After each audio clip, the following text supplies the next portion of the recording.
Amazing. So thanks, everybody. Welcome to this webinar on the Community Ownership Fund. It's specifically for land and associated asset projects as well. There's going to be a lot of sort of crossover with, I guess, sort of like general community ownership work as well. But we've got a little bit at the end that is probably a bit more focused on land pieces as well, and particularly around enterprise approaches to the Community Ownership Fund. We've been through this already sort of pre-recording, but please, introduce yourself in chats and become familiar with Jamboard as we go along. We'll get a chance to sort of be a bit interactive later. In terms of what we're doing today, we've got sort of like 5 main bits that we're going to go through. We're going to be quite participatory today, so almost immediately we're going to go into some very short breakout rooms with each other. They're going to be small breakout rooms of 2 or 3 of you, and we're just going to ask you to do a quick question to get to know each other a little bit better. And we'll introduce that in a second. We'll then do a bit more grounding just about what the community ownership fund is, what's available from it, who can apply, all that sort of jazz. We'll then we may pause for a break because we've got an hour and a half today and it's a hot, sticky day. So we might suggest we sort of go outside at half time and get some iced coffees or some iced cocktails if you're into that sort of thing this early in the morning, just to freshen up. And then after that, we'll do a couple of things, which is talking about the support program that's around the community ownership fund. We'll talk about sort of enterprising models, and then we'll just have a sort of final reflections on how to apply to the community ownership fund. We will be taking questions throughout and trying to answer them. So don't worry, it's not going to be just me talking a lot of the time. There will be a bit of me talking because I think it's just good to get grounded, but there'll be chances for us to sort of chat with each other too.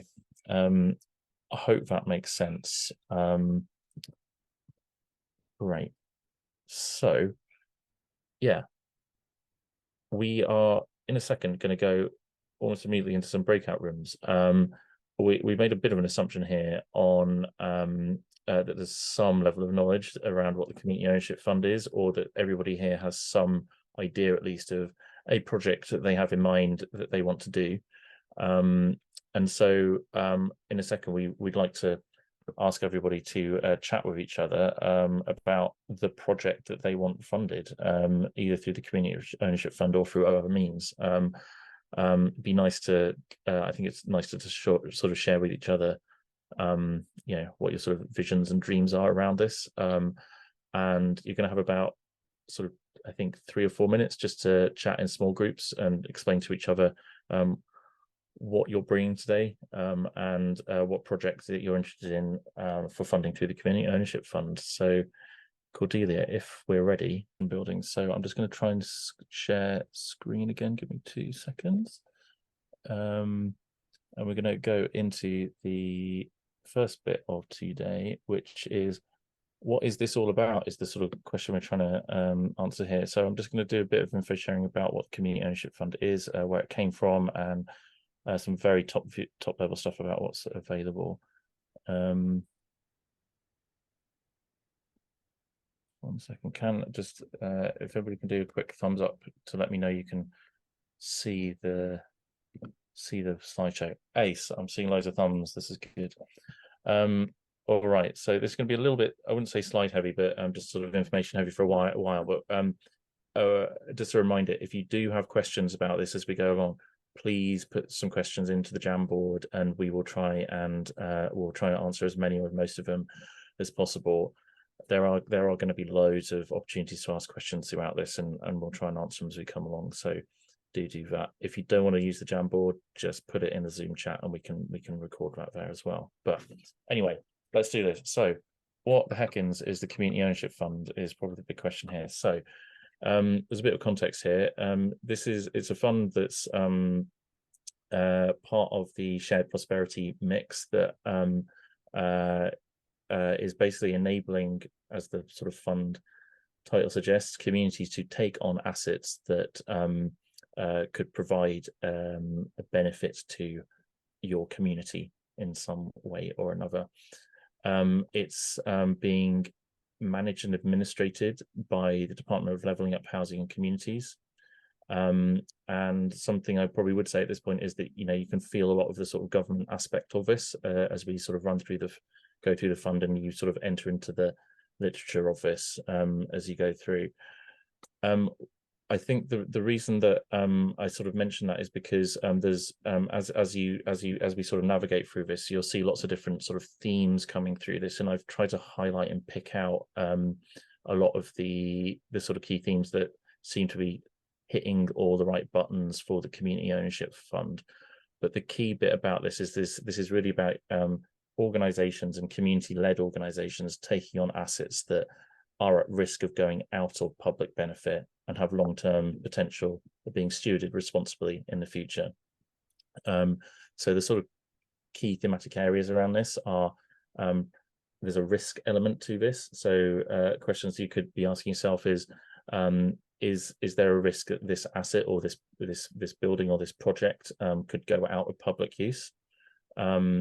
Another aspect of this is this, we don't necessarily need to be sort of owning this project, but is there a risk that because of the state of disrepair this project is in, the project itself or the asset itself is at risk of going out of usership or ownership unless those repairs take place?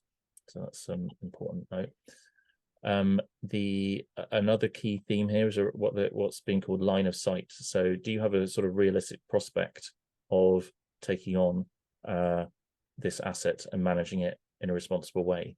So the questions here is, you know, do you have like a decent relationship with your with the asset owner or asset holder, and do you feel like you've got the prospect of taking on that asset in either a freehold or long-term leasehold form as a result of developing that relationship over time? Another buzzword or phrase around this is around levelling up. This is within the Department of Levelling Up Housing and Communities, and a large part of this fund is about particularly supporting communities that have been left behind or marginalized over the last sort of 10-15 years as well, and providing resource into I guess supporting services and stewardship projects that can help those who have been most marginalized from the land system and several other systems as well. So a key bit about this is about making sure or being sure that your projects and your work is about working with people who have been marginalized from lots of different systems in lots of different ways. The sort of fifth bit of this is around the value to your community as well. So and I think within that, the recognition there's lots of different types of communities as well. So you can have communities of place, communities of identity, community of practice, community of interest. A sort of weird phrase that I've used in the past to sort of demonstrate this is gay farmers who live in Oxford who practice cycling at the weekend. And that's to note that, you know, you can have a community of identity, so LGBTQIA+.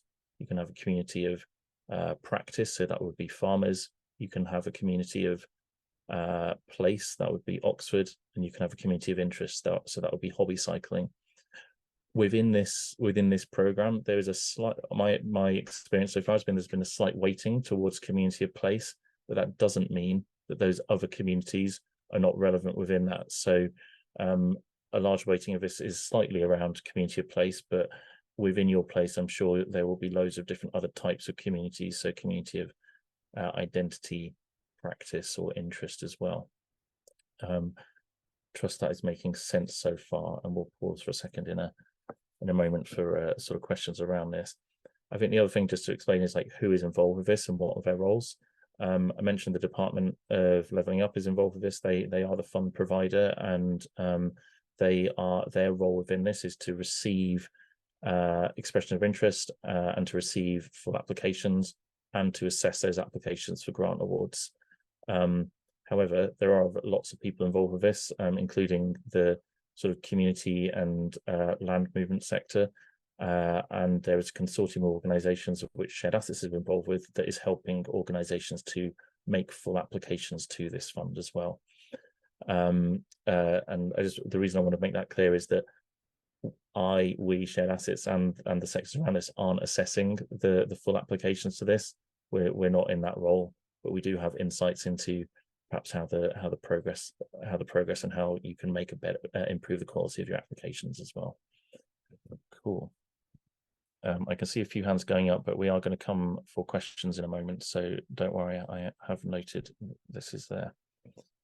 We'll go into a lot more detail on this in a moment. Sorry, my computer's a little bit slow, so I'm jumping ahead whilst pushing buttons. But yeah, we'll go into detail in a moment about a lot of these things. But at a very top level, just want to share what funding is available. So broadly, there's £300,000 grants available to help lease or buy an asset and pay for those refurbishments. It can actually go up to sort of 2 million in some cases. The important thing to say about that is that of the funding that you apply for, 20% of the capital element of that fund needs to be matched. So what that means is, in the case of so whilst you can apply, for example, for a £300,000 grant, £50,000 of that would be revenue funding to support development costs, and the capital element, so the remaining 250,000 of that, would need to be 20% matched at least. We'll talk about match funding sources in a bit, but you can things like community shares, other grant programs, social investment debt, all that sort of stuff can go into that mix as well. So that broadly what's available in terms of like the money. In terms of like what's available in terms of support, there's a great set of resources on the My Community website with loads of info sheets and all that sort of stuff about it. So do go there. I think Nicola might pop a little link in the chat box again, but this will sort of be referenced throughout the way. There's also an advice service around the Community Ownership Fund as well. So you can, if you go on the My Community website, you can arrange to have a chat with some of the team at Locality and a few other sort of consortium partners involved with this support fund to answer sort of initial queries and questions about this. There are a whole bunch of webinar recordings on that website as well. And guess what? This webinar is going to go on that in time. So if you want to see what others have said about the Community Ownership Fund, then you're welcome to enter into that as well. And then the final thing to say, which we will talk about a lot later, is in-depth support packages. So some organizations and some communities can be identified to receive support to help write a full application to the Community Ownership Fund. That's kind of nice because you get to work hopefully with the likes of myself and Nicola and Cordelia and a few others within the Shared Assets team to help you fully prepare a full application to the Community Ownership Fund as well. So again, we'll talk about that in a bit. So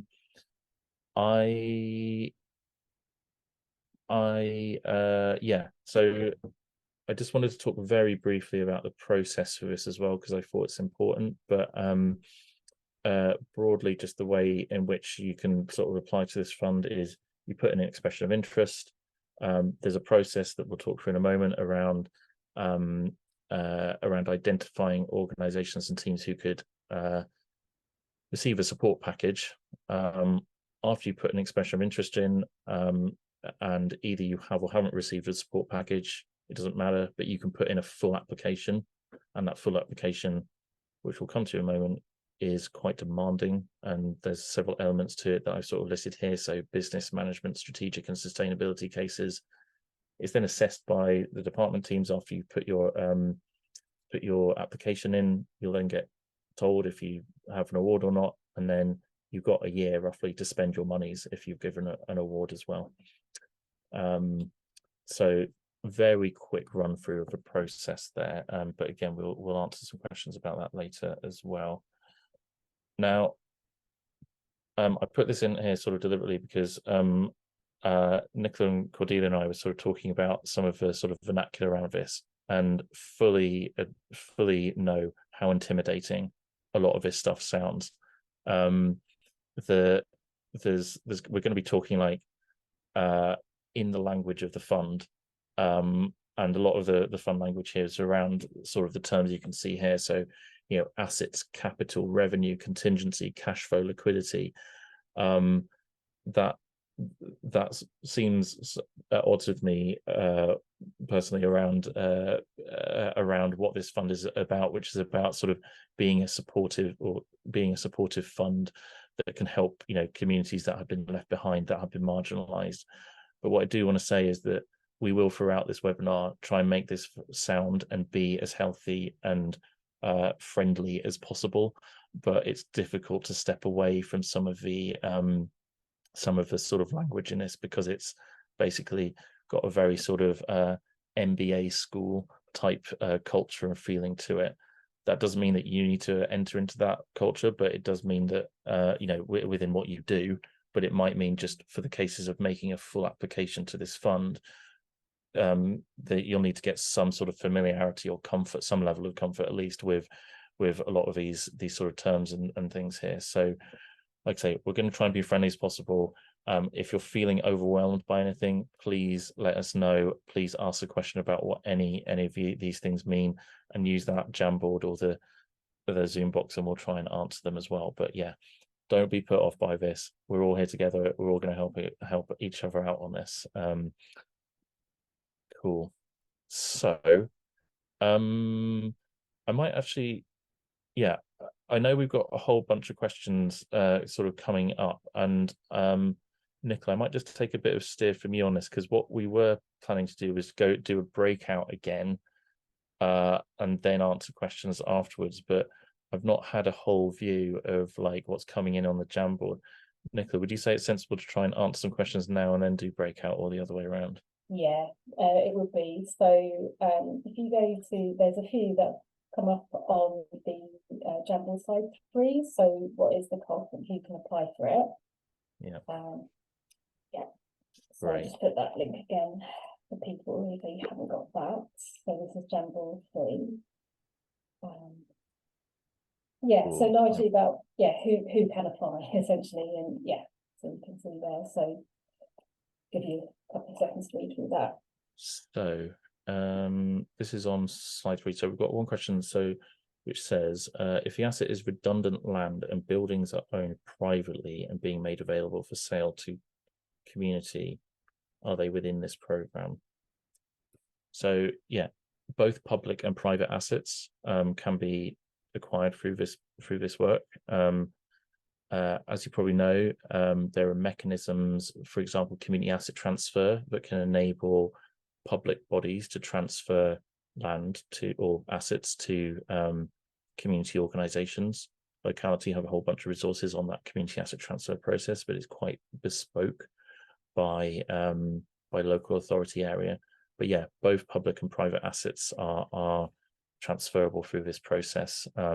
By transfer, that can mean either by sale or by just freely gifting as well.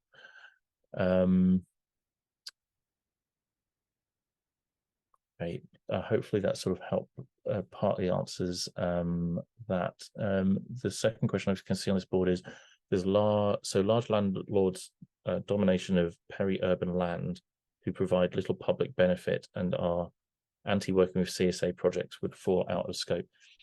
I like the politicization of that. I think that's important, but yes, I think the best way to answer that is the types of organizations that are eligible to apply are ones that have broadly an asset lock around them. So that would be community benefit societies, that would be community interest companies. If you're a real nerd like I am around governance, you may have discovered that registered societies now have an optional asset lock that you can trigger with them. So registered societies with an asset lock would be there as well as traditional charities, so CIOs or company limited by guarantee with a charitable status as well. I guess the sort of side bit to that question is, to that poster is like, do they want to is this fund about sort of enabling the private sector to be more exploitative? No, it's not. This is about enabling community-led organizations to take on and manage and steward assets in a responsible way. So hopefully that slightly answers that. Somebody else has asked, is there a role for community land trusts in this process? Yeah, absolutely. Community land trusts, I would say, are a perfect vehicle for taking on assets in some way. One particular thing about community land trusts is that, we know community land trust is a model rather than something specific around housing. So, and it's important to say is that whilst the community land trust model in the UK has been predominantly focused on, providing solutions to sort of housing crises and delivering sort of residential and domestic properties, this fund specifically doesn't allow for residential or domestic housing. So it's got to be anything around that. Having said that, within the community land trust space, if you were a CLT and you were considering taking on an asset or a piece of land that primary trading type wasn't housing, so for instance doing a community farm or a wind farm or a woodland social enterprise or something like that, that would be okay. So as long as the project that you're looking at isn't housing, then that's okay. And I can just see one more that's popped up on the Jamboard, which is, can we apply for capital for a Section 106 property leased for public benefit at peppercorn rent for 1,000 years? I would say the Section 106 bit of that isn't particularly relevant, but great that there was Section 106 used for that. Can we apply for a capital? And actually, I think that would to be honest, I think that would be a benefit that you. Sorry, I say it's not relevant, but the Section 106 stuff probably is. That would be considered match funding. But everything else that has been said in that post-it note feels right. If you're getting a peppercorn rent and you're getting a lease of at least 15 years, but ideally 25, then that's an okay trigger within the framework of this fund as well. One thing to say around the match funding in relation to that is that organizations can have received match funding but not have spent match funding in order for it to be considered match funding. So if you've done a community share offer and have received all the money from that, you need to wait on the spending of that money, that share offer money, until you've received your community ownership fund monies. Similarly, if you've gone through a Section 106 sort of thing and somehow navigated that system to receive it in a sort of cash form, then you'd need to wait on that spend down for it to be considered match funding as well within the framework of this grant. That's not true of all grants. What I might do is I'll come to those in a second, but I can see that Mia and Sarah have got their hands up. Mia, did you just want to ask something quickly first, and then I'll come to you, Sarah? Yeah, it was just a bit complex to type out. So in Scotland in the last 5 or so years, there's been 24 successful applications, which is great, but none of it actually has to do with land. It's all about building, takeover, a pub, a gym, a stadium, something like that. There have been a total of two community organizations who put forward, those 80-page applications to actually buy out the land. Unsuccessful, completely unsuccessful. So I was wondering if there's any case studies of those that you guys are doing from your end to kind of help future initiatives to buy the land, because it just seems like two completely different cases in terms of community buyout to buy an asset, a building asset, versus a community buyout to buy a land, which has simply not had any success whatsoever in Scotland in the last 5 years. Sure. Good question. I mean, yeah, I think what that raises me, one thing there is that I would say that within the land space, in particular, this fund isn't as well tailored towards land-based projects as it might be towards building-based projects. You know, there's a lot more familiarity with the models of, say, you know, rescuing a rural village shop or pub, rather than, you know, sort of large-scale land stewardship of a woodland. You know, if you're doing sort of timber felling in Scotland or whatever it is. Yeah, like proper land reform. Yeah, proper land reform. So it's not as well tailored, but could work for it. In terms of like case studies, look all over our website, over Shared Assets website. There'll be tons of examples of projects that we've worked on in the past. I couldn't particularly name one at the moment because my head's not in that space, but go on our website and we've got a whole library of resources of different case studies and things where we've developed models of land stewardship over time to help with that sort of stuff. So yeah, sorry to not answer that directly, but hopefully that's some nice groundwork. And then Sarah, did you want to come in quickly? Yeah, just very quickly, Tom, you mentioned that it's weighted towards place. So would you say that the ownership fund is more about places, obviously in line with levelling up, that are really left behind? Obviously in North Yorkshire and East Riding, there's that perception that it's quite a wealthy area, but there are pockets of deprivation. It just seems that every scheme that's gone forward for this fund has failed. So I just wondered, is it worth communities doing it anymore in our area? Yeah.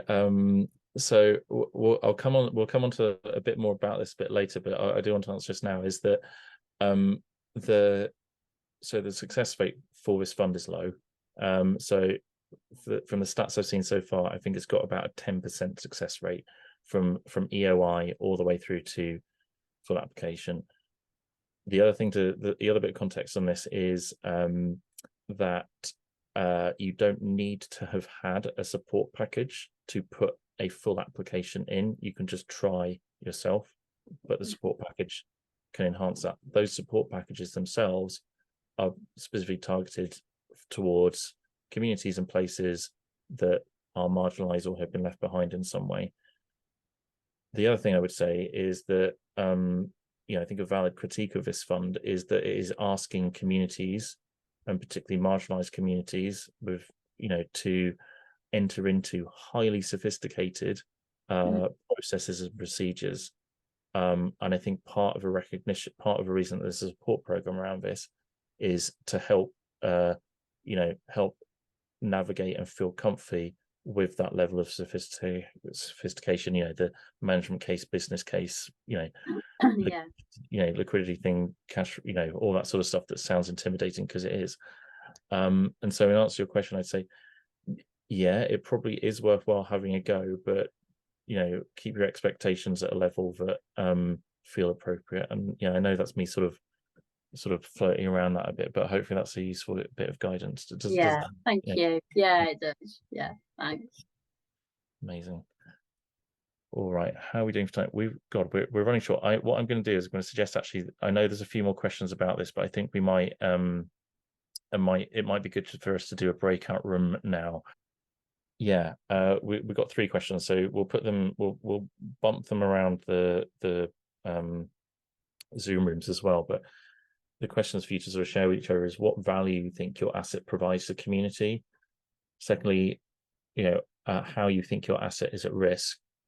And thirdly, what is your relationship like with the asset owner that you have as well? So again, we'll have probably about 5 minutes for this, and then bring everybody back, and we'll do our best once we're back to try and answer any extra questions that are coming up as a result of this. But hi everybody, welcome back. Hopefully everybody's arriving with a few more sort of clarification questions around this. But yeah, oh, Chris, I've seen you there as well. Nice to see you, Chris, from Kindling. Amazing. Cool. So hopefully that was useful. That part of this is just to get everybody talking with each other about ideas as well, and also give me a bit of break from chatting all the time. Just in the break, what we were doing between Nicola, Cordelia and I is, there's lots of really good questions coming forward. I don't think we're going to have time to answer more today, but what we will do is if you leave questions as post-it notes in the Jamboard, either today or in the future, we will get back and answer each and every one of them. So don't worry, you won't miss out. There are a couple that I did just want to jump onto briefly. Somebody's asking about, is there a support for local authorities to help them find communities who want to take on their assets? Within this fund, no. But the Localism Act is out there, and Locality as an organisation I've seen on their website support packages to help local authorities to develop robust Localism Act processes. So that might be somewhere to look for that. The other question, there was another question as well, which might be quite relevant, which is like broadly, if the asset is privately owned, does that matter basically in terms of future public benefit or use? The answer to that is no. So broadly, if you've got a private asset or a private estate that has been used for, say, walking or other community benefit in the past, that's a good thing. The fact that it's privately owned doesn't really matter as long as you are committed to continuing some form of that public use in the future. When that asset is community owned, that's okay. So the private ownership historically doesn't particularly matter. What does matter is whether or not that asset or that land has had some sort of like benefit historically. Yeah. Great. I want to talk about next is the support packages and support offering that's available. So I'm just going to do a quick screen share again. And again, do, as I'm chatting along, do pop questions on the Jamboard. Can everybody just do a thumbs up if you can see what's on the screen? Ace, oh, I like that. It's quite nice. I have everybody's little faces and these sort of thumbs come up in unison. It's quite good fun. Ace. Okay, so I mentioned a part of this that there may be some support to help write a full application, and I'm just putting on this briefly just to remind everybody of a process we spoke about earlier, which is basically if you want to get an award, then you put an expression of interest. You may be approached about a support package. It doesn't matter or not whether or not you do get a support package or not. You can put in an application at any point, and you can do that up until March 2025. You can put in applications roughly every 3 months. The exact dates of them are relatively unknown, but they're usually about 3 months apart.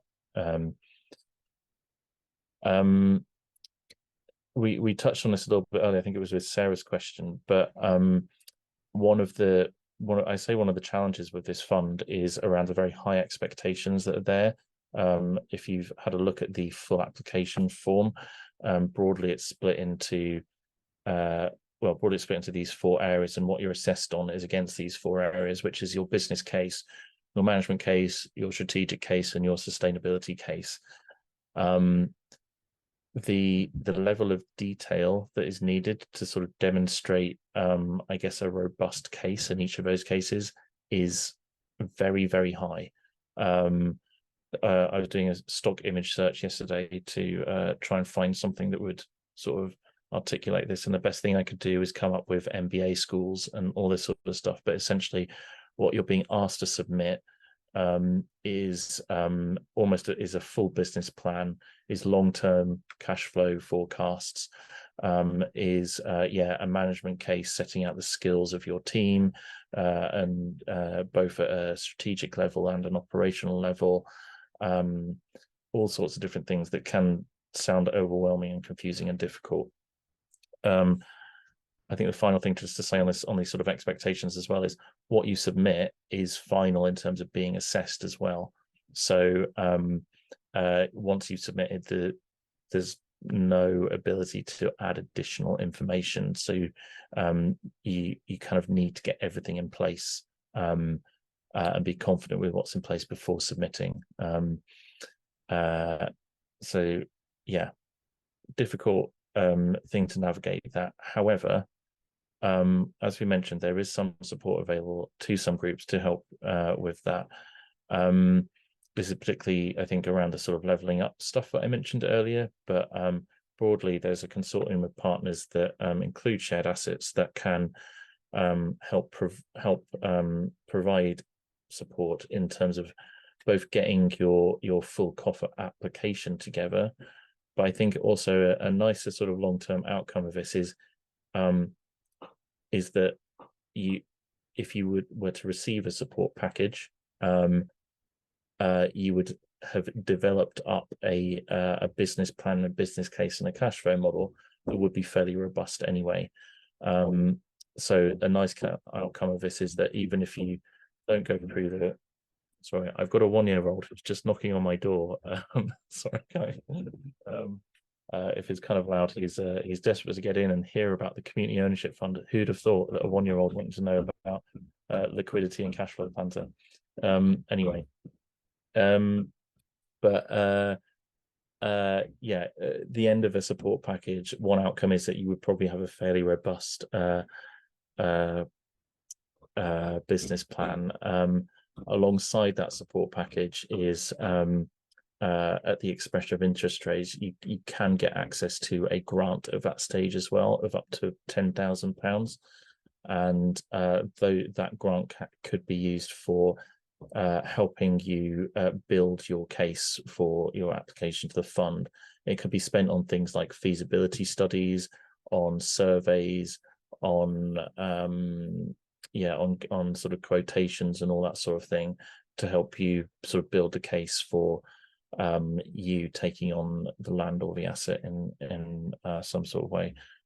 I think that we're not going to do breakouts quite yet because I clicked forward accidentally, but I think questions that might come up around this is how do you get access, or what are the criteria for receiving a support package? I'm just going to stop sharing for the moment. The way that process works is every expression of interest is sent to that consortium of partners in a big spreadsheet that Nicola and I are very, very familiar with, and based on where the asset is located, it's assessed against 3 sort of metrics, which are the index of multiple declaration, something called the community needs index, and it looks at census data around diversity inclusion within and this is where it gets really nerdy, within the middle super output area of where your asset is located. So quite a relatively large region.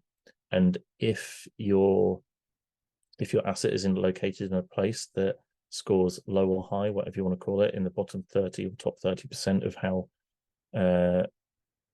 how deprived that area might be, then a discussion takes place amongst that consortium of partners on whether or not we think we'd like to work with you on developing up your COF application. So essentially what I'm saying is there is some quantitative stuff that happens, but there's also a qualitative aspect to assessing every single group's sort of eligibility to receiving that support package.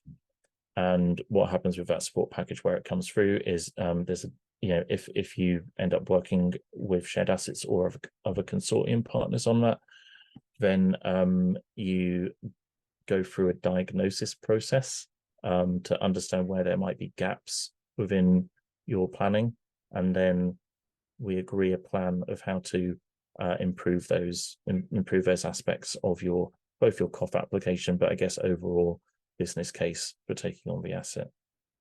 That sounds quite complicated now I've said it out loud, and it is. Hopefully that makes sense. I guess the thing that I just want to pause on this point is that if you're what do I want to say on this? I guess I'm saying is if you're interested in getting a support package, then put in an expression of interest. The best way you can, the best thing you can, the only way, but the best thing you can do in terms of getting business support and advice towards the COF application is putting in an expression of interest. It's the only way we can sort of trigger that process. So I'm expecting, or maybe thinking, that there might be a whole bunch of expression of interest that come in slightly following this call. we should have prepared this in advance, Nicola. I can see your face grimacing, but so we will dig out where the expression of interest form is online, but it's not on our website. It's on actually, I think it is actually, but it's on the department's website as well. So if you Google the Community Ownership Fund expression of interest site, that's the best way to get into this process. One, to put in your full application, and then secondly, but also linked to that is around sort of bolstering your business plans for whatever land or project it is that you're doing through a support package as well. Hopefully that makes sense. Oh, we've just got a few questions coming in onto the Jamboard, slide 5. So, and I think they'll be answering a lot of people's questions as well. So we're going to have a look at it. Yes, definitely. I did want to pose questions at this point as well.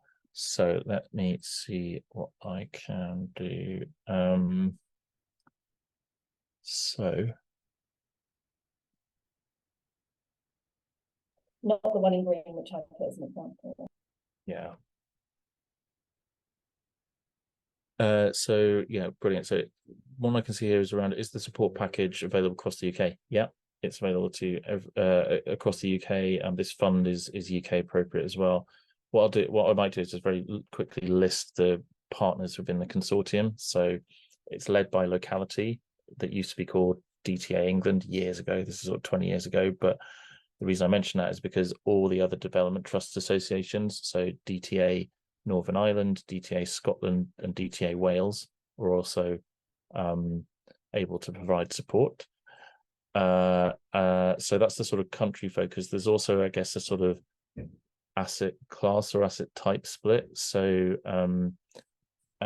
shared assets ourselves, our sort of support is around, or specialism is around land and its associated assets. So farms, woodlands, parks, waterways, anything in that sort of space.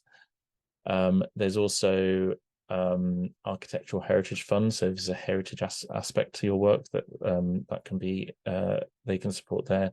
Sporting assets, who are great, so we do a bit of work with them. But if you've got like sports pitches in parks and that sort of stuff that you want to sort of improve, there's a sort of sports bit to that. Who else? There's Co-ops UK, who are specialists in community share issues. And then and then shops and pubs. So Plunkett, if you want to do sort of saving shops and pubs in a village, that sort of stuff as well. So, and that's across the UK. So I guess in that consortium, yeah, there's a wide range of different expertises and specialisms you can pick up on.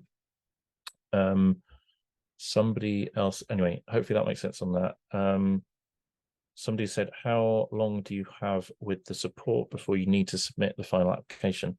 Until March 2025 is the real answer. So if you put in an expression of interest now, it's only your own timelines that you're sort of working to. But we're expecting most packages, I guess, would probably be diagnosed, developed, and delivered within a 6 to 9 month period. That's just to give a sort of broad framework on that. And then, is the support package something that should be requested as part of EOI? Not really. I'm not saying it's meant to be done blind, but it's part of the consortium's role to identify organizations and projects that would be a good fit for the support package. So I would say, I'm not saying don't worry about it, but almost do. Like, we deal with that, and we're the ones sort of helping make assessments on which projects to take forward within that.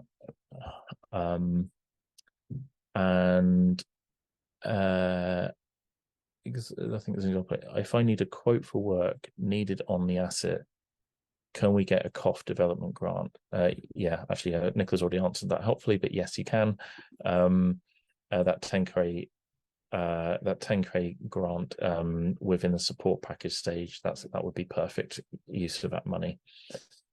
And I could just see a supplementary questions come in, which around the sort of the question of UK, which is that as a community land rights group based in Wales, would we be getting support from DTA Wales, shared assets, or both? Yeah, great question. It kind of depends, both on capacity within the consortium, but also, I guess, the needs as well. What we can do is actually we can work on partners within that consortium can work on support packages together.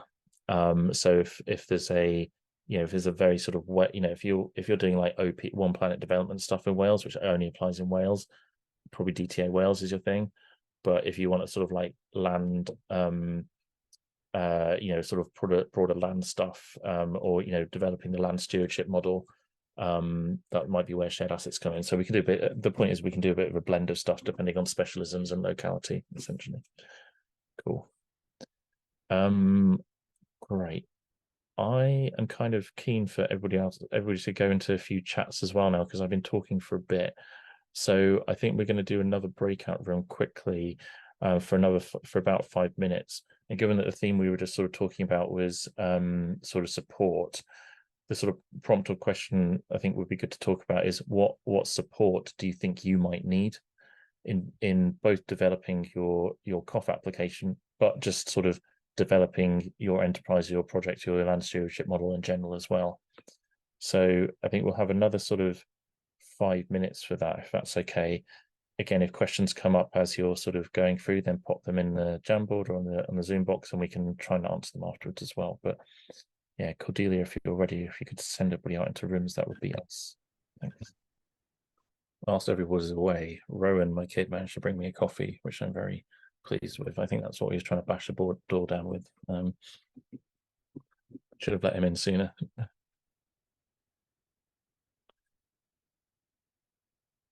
All right, I think we're mostly back. So thanks again for sort of entering into those breakout spaces. Hopefully everybody's finding that a useful respite from me. But or just a reminder again, if there's any questions popping up, please put them in the Jamboard. There's some really good ones that are coming in there that Nicola and Cordelia and I are chatting about in the breaks. So we'll get back to all of them, or we'll get back to all of them in time. I said at the start, so we had sort of 5 bits of this thing at the start in the agenda, but I think because we're getting a bit shorter on time, I'm going to try and smash these last 2 together a bit ad hoc. So do just bear with me on this. But the last 2 bits that I want to talk about are, I guess, sort of particularly in relation to land-based stuff, around enterprise models. And how that's really got to be a core part of the commitment that you make within sort of being part of this fund, and I guess sort of land stewardship generally. So I've got a picture of a toilet. Why have I got a picture of a toilet? There's a lot of expression of interest that come into the community ownership fund, and several of them recently have often been from parish councils saying, hey, look, we want to like renovate and improve this toilet block, and that's not really what this fund is about. Whilst you could probably make the case or the argument that like a toilet in a car park has had some kind of community benefit previously, and might do in the future, that's not really what this fund is about. This is about enabling longer sort of widespread sort of community use of assets that have had previous use for those benefits too.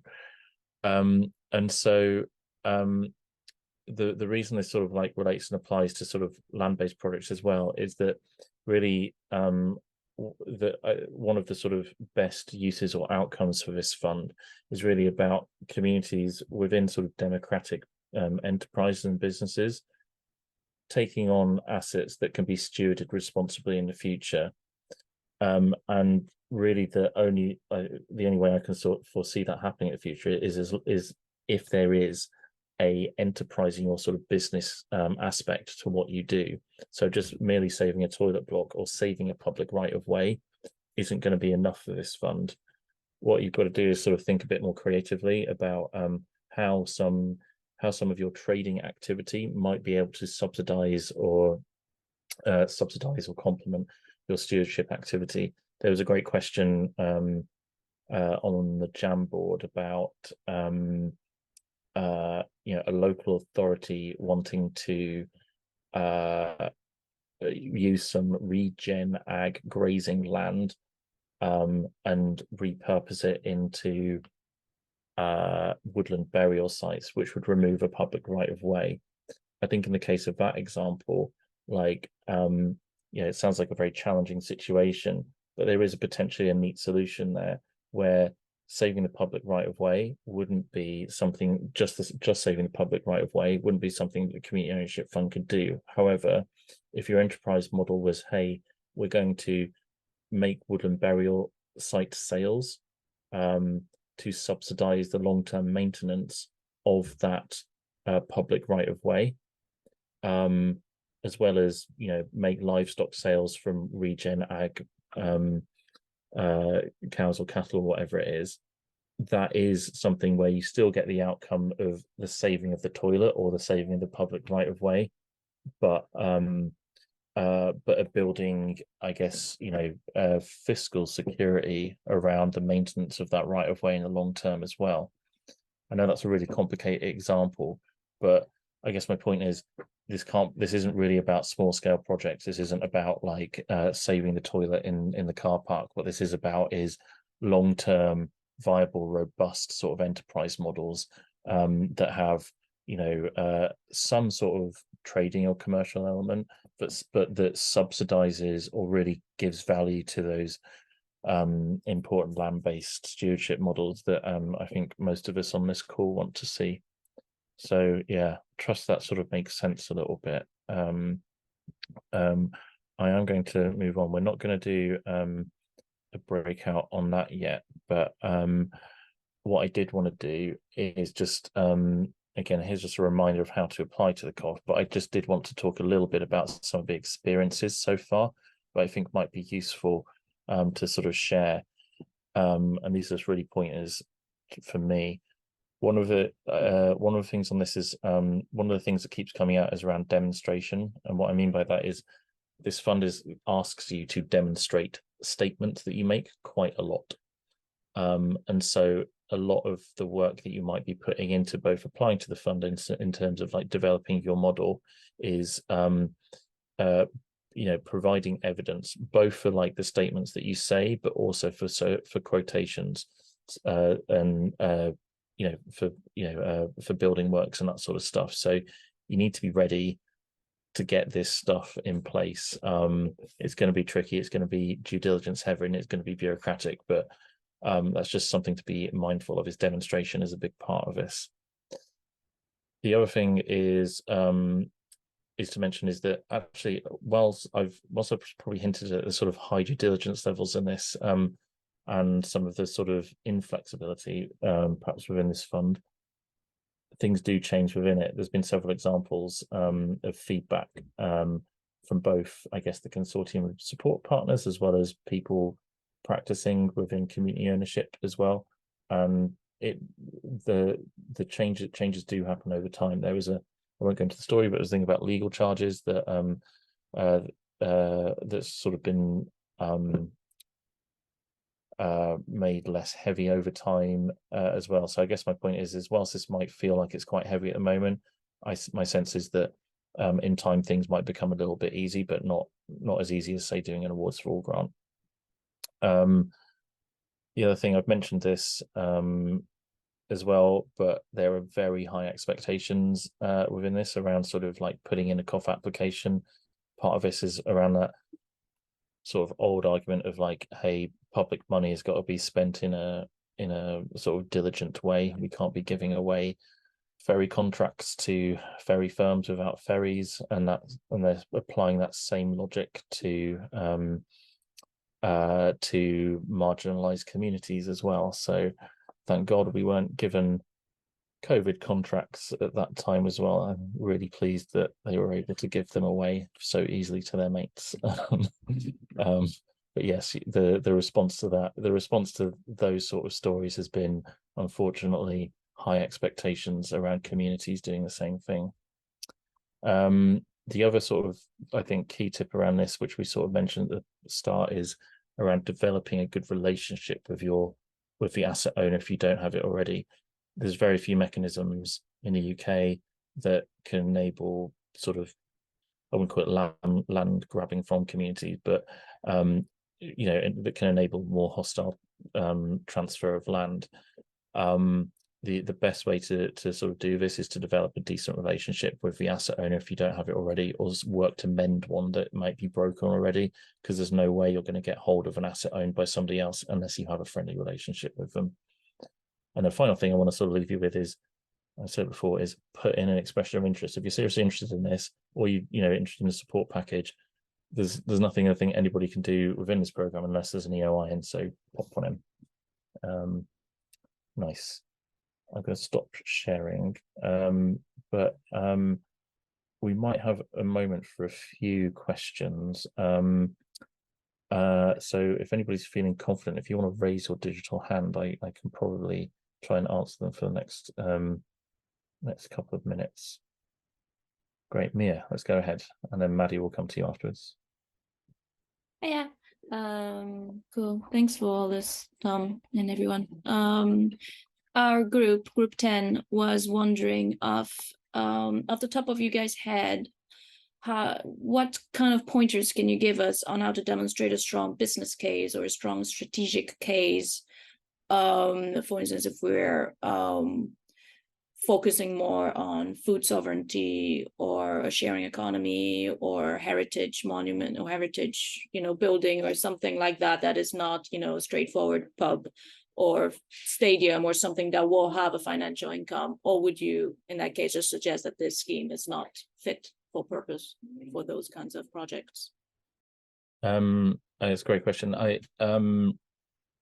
My sense of, so with those, I'm not saying it wouldn't be a good fit. What I think is important is within those types of projects is thinking about the different income streams and different blends of sources of income that could demonstrate that within a cash flow scenario, what how you're going to steward that asset responsibly. So it's sort of hard to think off the top of my head, but if you've got a very strong sort of food sovereignty element, I imagine you may have, I don't know, localized veg box schemes or something within your model.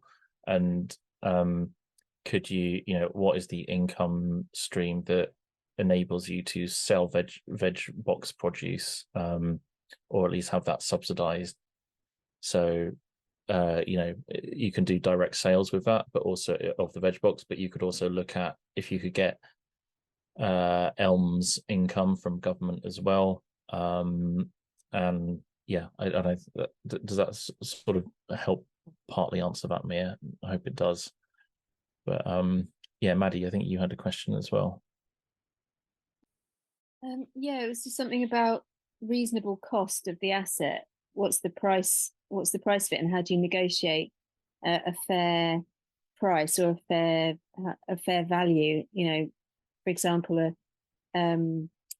a kind of dilapidated community centre that's been left to sort of rot in a council that is trying to get as much as it can for its assets, if it's getting rid of them because it's cash poor. How do you, is there support for those negotiations? How do you come to arrive at a fair price or a fair value for an asset? Yeah, that's great. I mean, two things on that. One very quick answer is an independent valuation, and which you could pay for. And that, in the case of COF could resource that through that small grant at the start of the program. I guess in relation particularly to public assets as well, I mean, I think there's a sort of case around this, which is that, if a local authority is trying to get rid of some assets, I understand that they want to bring in some income, but similarly, there is a benefit of doing a below market value community asset transfer, because at least then the council avoids the long-term maintenance cost of those assets. So you can probably make the case, to have a 999 year £1 peppercorn rent, on that, distressed community centre. It prevents them from having to spend 50 grand a year from maintaining it. So I'd probably go in with that as a negotiation point. Brilliant. So yeah, hopefully that's useful, Maddie. Amazing. Right, we're hitting 11:30, and that said when we were going to end. So I just want to wind things down now. I guess first of all, just want to say a few thank yous, which is thanks to Cordelia and Nicola for helping with this. Been great, and hopefully everybody's got a lot out of it. I also want to say thank you to everybody who's attended, for being present, for listening, for laughing at my goofy jokes as we went along, and for not laughing at them as they became less and less unfunny. Yeah, it's been really nice just hearing a few stories and having a lot of the questions here on the Jamboards as well. So thanks for that. The recording for this will be uploaded and online shortly. We will also respond to the questions that are on the Jamboard in time. Also, if you have any questions about the GOF, do either get in touch with us, or probably best through the My Community website. They're much more informed on a lot of all this stuff. So hopefully they can answer a bunch of questions as well if you've got some really burning ones. Great. I think that's probably it for today. So thanks everybody, and have a great couple of weeks whilst I'm away. All right, speak to you soon.